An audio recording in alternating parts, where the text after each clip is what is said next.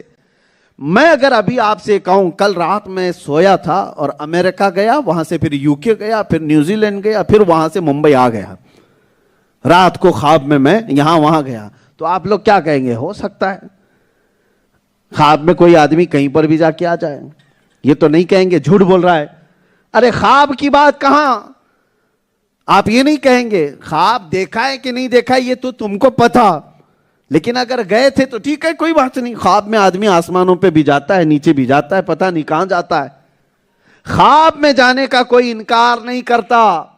لیکن میں آپ کو بتاؤں، اگر میں یہ بات کہہ دوں کہ نہیں ایک رات میں اتنا سفر کر کے واپس آ گیا، تو آپ کہیں گے کیسے ہو سکتا ہے، آپ تو یہی تھے، جسم یہی تھا، کیسے جا کر کے آئے؟ تو مکہ والوں نے جو انکار کیا، حضور اگر یہ بتا رہے ہوتے کہ میری روح نے سفر کیا یا میں خواب میں سفر کر کے آیا، تو مکہ والے انکار کبھی نہیں کرتے، مکہ والے انکار نہیں کرتے، خواب کی بات تو مان لیتے۔ لیکن مکہ والوں کا انکار کرنا اس بات کی دلیل ہے کہ میرے آقا خود بیان کر رہے تھے کہ میں جسم کے ساتھ گیا تھا۔ ہاں، میرے آقا خود بیان کر رہے تھے کہ میں جسم کے ساتھ گیا تھا۔ اگر حضور خواب بیان کر رہے ہوتے تو مکہ والے کیوں انکار کرتے؟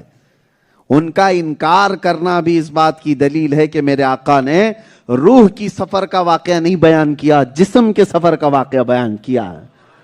اسی لیے عام زبان میں، حالانکہ یہ دلائل کی روشنی میں نہیں کہتا، عام زبان میں ہم بچپن میں تھے تو بہت چھوٹی چھوٹی کتابوں میں ہم کو جب پڑھاتے تھے تو ہمارے ایک استاد تھے، وہ کہتے تھے کہ لمبا واقعہ جو سنتے ہیں اس کو ہم 5 لفظوں میں تمہیں سمجھا دیتے ہیں۔ بہت چھوٹی، بہت پہلے کی بات بتا رہا ہوں میں، چھوٹے سے معراج کا لفظ تمہیں پوری معراج کرا دیتا ہے۔ عربی پڑھنے والے لوگ ہوں، اردو پڑھے ہوئے ہوں یا قرآن پڑھے ہوئے لوگ ہیں تو سمجھ جائیں گے۔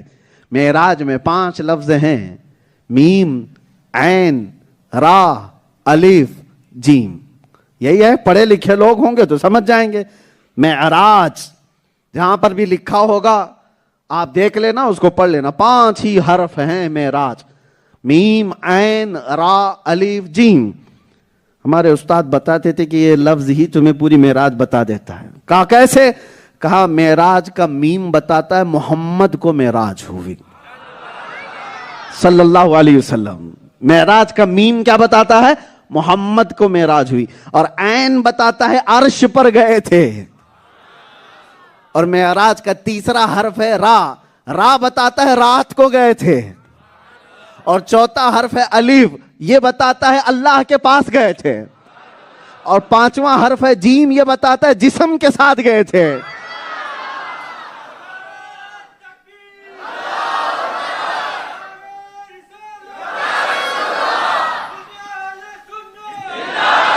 معراج کے 5 حروف میم، عین، را، الف، جیم، یہ عام لوگوں کو سمجھانے کے لیے ہم بتاتے ہیں۔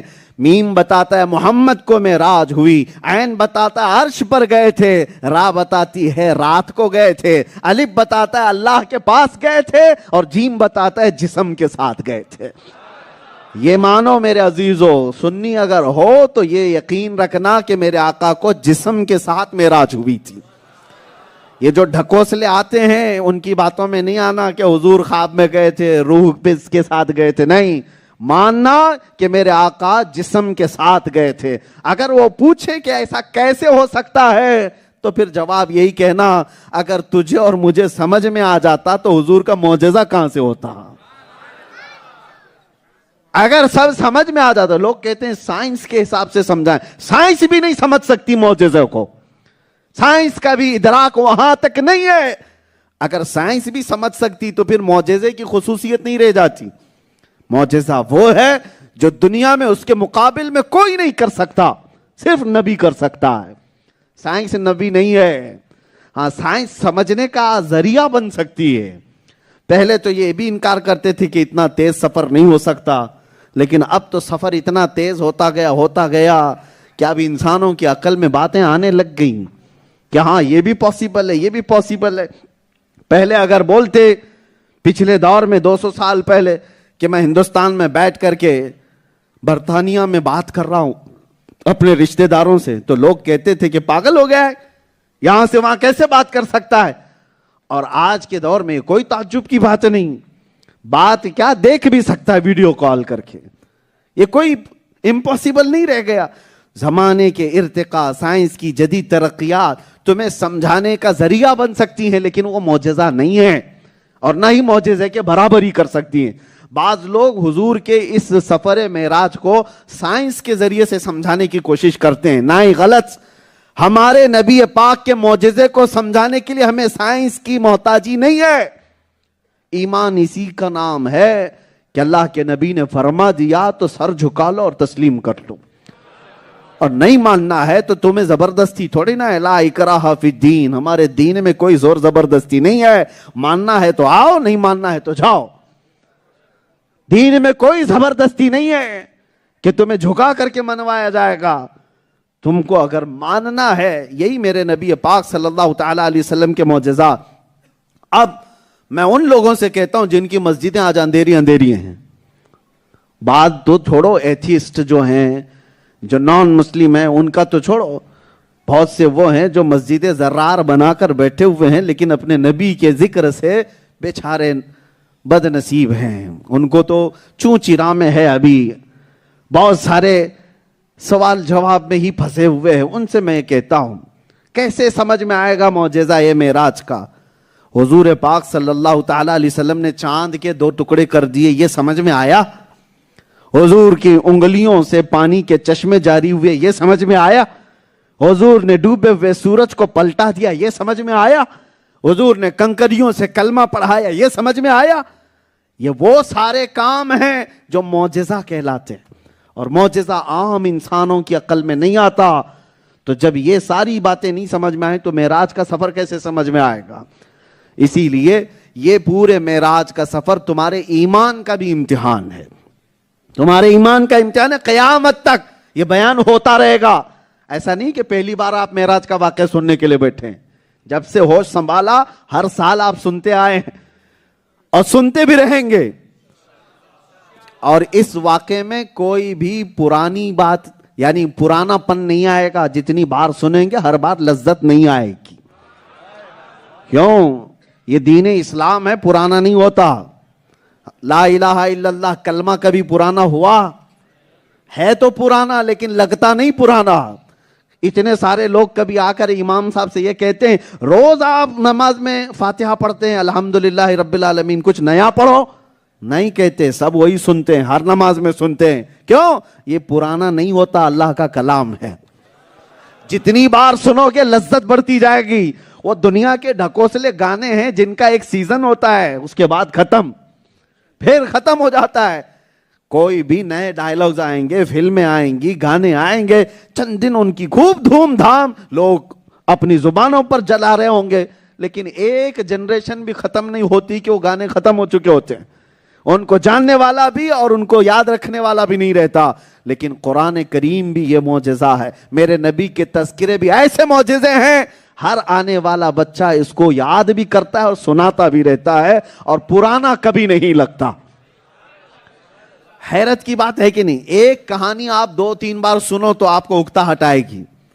انسان کی طبیعت میں ایک کہانی اگر بار بار سنے گا تو اس کو مزہ آئے گا؟ نہیں آئے گا. لیکن حسین اعظم کے کربلا کے واقعات ہر سال سنو، ارے صرف مزہ نہیں، آنکھیں بھی نم ہو جاتی ہیں. ہوتا ہے کہ نہیں ہوتا ہے؟ کربلا کے واقعات جب جب سنتے ہیں آنکھیں نم ہو جاتی ہیں، غم آ جاتا ہے. کیوں؟ حسین کا تذکرہ بھی کبھی پرانا نہیں ہوتا. یہ دین اسلام کی خصوصیت ہے. یہ جتنی بھی ترقی کرتے جاؤ، دنیا جتنی بھی آگے بڑھ جائے، لیکن رسول اللہ کا تذکرہ کبھی پرانا نہیں ہوگا. یہ ہر دور کے رسول ہیں، ہر زمانے کے نبی ہیں.